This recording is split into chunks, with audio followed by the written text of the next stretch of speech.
تو اللہ نے حکم دیا یہ کرو، یہ نہیں کرو، یہ کرو، پھر والدین کی فرما برداری کرو.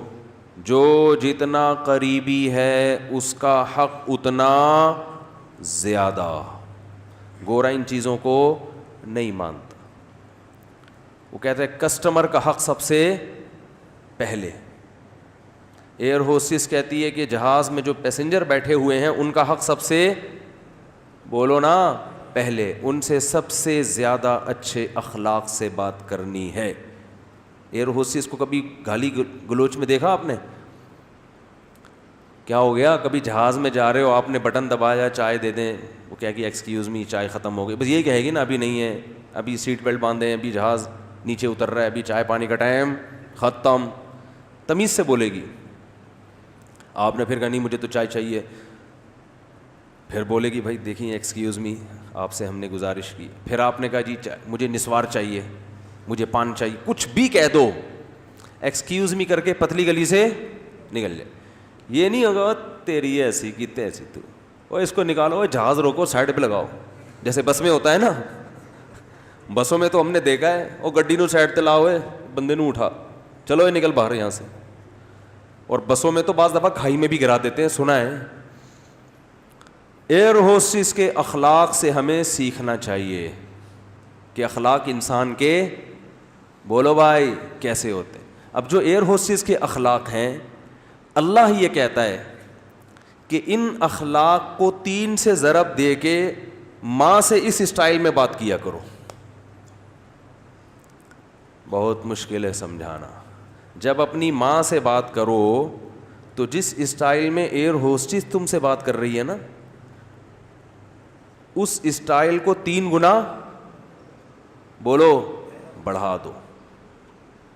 اس میں 3 چمچ چینی کے اور ڈال دو. جتنی شکر اس نے اپنی زبان میں ڈالی ہے آپ سے بات کرنے کے لیے، اس شکر میں 3 چمچ اور ملا دو. ہو رہا ہے اس پہ عمل؟ بولو نا بھائی. رسول اللہ صلی اللہ علیہ وسلم سے صحابی نے پوچھا یا رسول اللہ من احق الناس بحسن خلقی. تو یہاں بھی دیکھو حسن کا لفظ ہے، احسان سے نکلا ہے یہ، بلکہ احسان حسن سے نکلا ہے. تو صحابی یہاں یہ نہیں پوچھ رہے کہ یا رسول اللہ میرے اچھے اخلاق کا سب سے زیادہ مستحق کون ہے، یہ سوال نہیں ہے. یا میں کس سے ٹھیک طریقے سے بات کروں، ٹھیک کا لفظ بھی نہیں ہے، گڈ کا لفظ بھی نہیں ہے. یار ایک مجھے بات بتاؤ، ایک کوئی مفتی صاحب کے پاس آئے، مسئلہ پوچھے، مفتی صاحب میں نے سنا ہے کہ اللہ نے حکم دیا کہ لوگوں سے صحیح بات کیا کرو، بدتمیزی سے پیش نہیں آیا کرو، تو میں ٹھیک طریقے سے بات کس سے کیا کروں، سب سے پہلے کس سے؟ تو ہم بتا دیں گے بھائی سب سے پہلے ماں ہے، پھر باپ ہے، پھر باقی لوگ ہیں، یہی بتائیں گے نا. ہمارا اسٹائل کیا ہوگا؟ یہ ہوگا. لیکن صحابی نے یہ سوال نہیں پوچھا کہ میں ٹھیک طریقے سے کس سے بات کیا کروں، سب سے پہلے اس کا مستحق کون ہے. نہ نہ نہ، انہوں نے یہ بھی نہیں پوچھا یا رسول اللہ بہتر طریقے سے میں کس سے بات کیا کروں، اس میں سب سے زیادہ مستحق کون ہے، کس کا رائٹ ہے سب سے زیادہ کہ میں اس سے بہتر انداز میں بات کروں. نہ نہ نہ نہ نہ نہ، آپ نے فرمایا من احق الناس بحسنی، حسن کا لفظ، میرے اخلاق میں جو ایکسیلنسی پیدا ہوگی اس ایکسیلنسی کا سب سے زیادہ مستحق کون ہے. بات آ رہی ہے سمجھ میں کہ نہیں آ رہی ہے؟ یعنی آج کے زمانے میں جو اسٹائل ایئر ہوسٹس کا ہوتا ہے شاید ہم اس کو ایکسیلنٹ کہہ سکتے ہیں، اس کو شاید، کیونکہ اس سے اچھے اخلاق کی کم از کم مجھے تو مارکیٹ میں کوئی مثال اب تک، ہم نے بسوں میں بھی سفر کیا ہے، ٹرینوں میں بھی سفر کیا ہے، اور اللہ بھلا کرے جہازوں میں بھی کیا ہے، گاڑیوں میں بھی کیا ہے، کار میں بھی کیا ہے، ہر طرح سے کشتیوں میں بھی کیا ہے. تو جو عملہ سب سے اچھا اخلاق والا ہمیں ملتا ہے وہ کہاں ملتا ہے؟ بولو نا، جہاز میں. اور سب سے زیادہ بدتمیز عملہ کہاں ملتا ہے؟ بسوں میں. پیشاب کے لیے گاڑی رکوا لو، پیشاب رک جاتا ہے آدمی کا ٹینشن سے، وہ اتنی ہارن بجا رہا تھا، پاؤں پاؤں بجا رہا ہوتا، بیٹھ بھائی. نماز کے لیے رکوا لو، سب ایک جیسے نہیں ہوتے.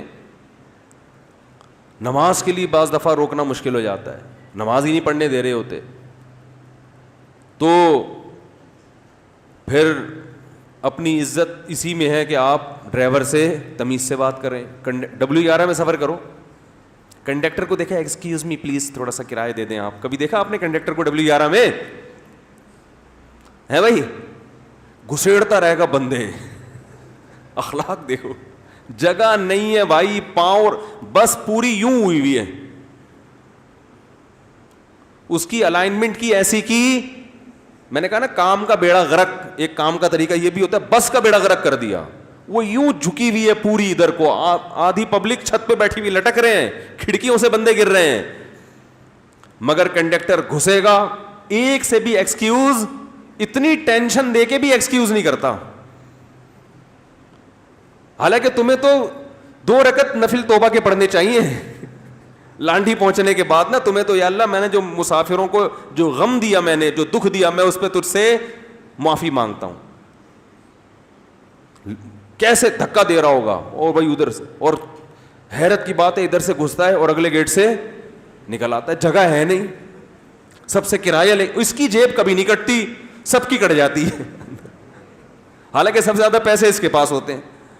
تو بزنس, یہ جیب کتروں کا بزنس بھی سائڈ میں چل رہا ہے ان کا, اس پہ بھی کمیشن, سب کی بات نہیں جو میرا بیان سن رہے ہیں ان کے علاوہ. تو میری جہاں تک جو میں نے دیکھا ہے, سب سے اچھے اخلاق جہاز کے عملے کے ہوتے ہیں. تو ہم اس کو آج کے دور سے کہہ سکتے ہیں کہ وہ ایکسیلنٹ ہوتے ہیں. وہ الگ بات ہے وہ ان کی نیت کیا ہے, لیکن ظاہری لحاظ سے بہرحال بہت اچھے اخلاق ہوتے ہیں. تو اب ہم مثال, ہمارے پاس ایئر ہوسٹس کے علاوہ کوئی مارکیٹ میں اتنے اچھے اخلاق کی ملتی نہیں ہے سفر کے دوران, تو دنیا بھی ایک مسافر خانہ ہے. تو اب حدیث کا مطلب کیا ہوا, صحابی نے پوچھا یا رسول اللہ, میں اپنے اخلاق میں جو ایکسیلنسی پیدا کروں تو اس ایکسیلنسی کا سب سے زیادہ مستحق کون ہے, یعنی سب سے زیادہ میٹھے انداز سے بات میں کس سے کروں. آپ یوں بھی کہہ سکتے ہیں آج کی زبان میں, جب میں بات کسی سے کروں تو اس میں شکر گھولوں میں, تو سب سے زیادہ چینی اور سب سے زیادہ شکر کس سے بات کرتے ہوئے اپنے کلام میں گھولوں. بات آ رہی ہے سمجھ میں؟ آپ صلی اللہ علیہ وسلم نے فرمایا, امک, پوری کائنات میں سب سے میٹھے انداز سے اگر تم نے بات کرنی ہے تو سب سے زیادہ رائٹ یہ کس کا ہے, تمہاری, بولو نا, ماں کا.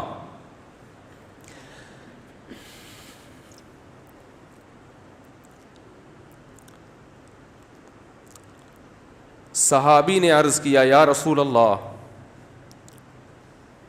کیا انداز ہے.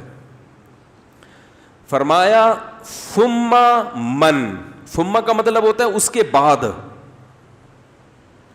ثم من, یا رسول اللہ ماں کے بعد دوسرے نمبر پر میٹھے انداز سے, اچھے انداز سے بات کرنا کس کا حق ہے کہ میں اس سے اچھے انداز سے بات کروں. ماں کے بعد, ماں کا تو پتہ چل گیا, دوسرے نمبر پہ جو میں سب سے بہترین اور مٹھاس کے ساتھ بات کرنی ہے, اخلاق میں ایکسیلنسی پیدا کرنی ہے, ماں کے بعد دوسرے نمبر پہ کون ہے وہ. تو آپ صلی اللہ علیہ وسلم نے کیا جواب دیا, فرمایا امک, ماں کے بعد دوسرا نمبر بھی کس کا ہے, بولو بھائی. کیا عجیب انداز ہے. حالانکہ یہ عام عرف کے مطابق جواب سوال کے مطابق, بولو بھائی, نہیں ہے. مجھ سے اگر کوئی پوچھے کہ سب سے بڑا حق کس کا, میں کہوں ماں کا, وہ کہ اس کے بعد کس کا, تو میں کہوں ماں کا, وہ کہے گا میں اس کے بعد کا پوچھ رہا ہوں, اس کا تھوڑی پوچھ رہا ہوں.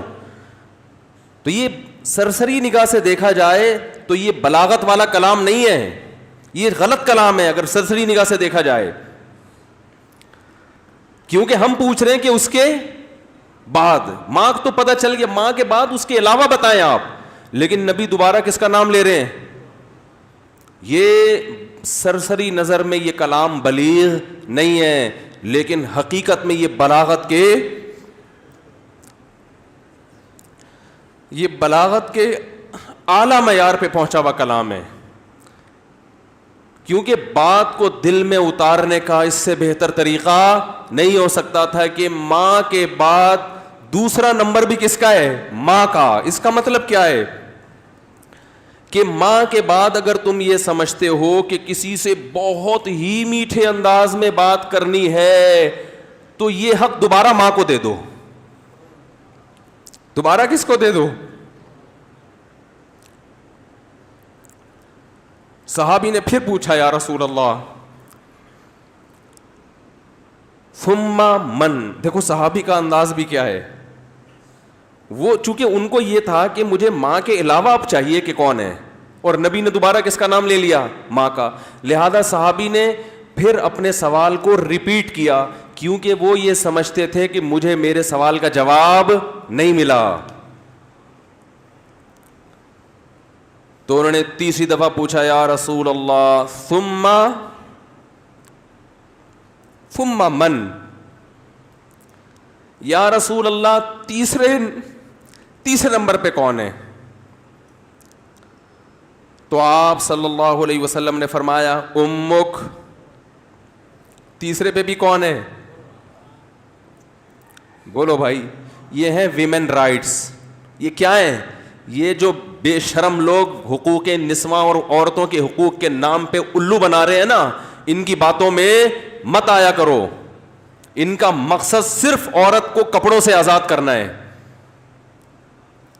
اور مرد کی دسترس سے آزاد کر کے مرد کے مقابلے میں لا کے مرد کا دشمن بنانا, تاکہ مرد عورت سے محبت کرنا چھوڑ دے, اس کا حق دینا چھوڑ دے.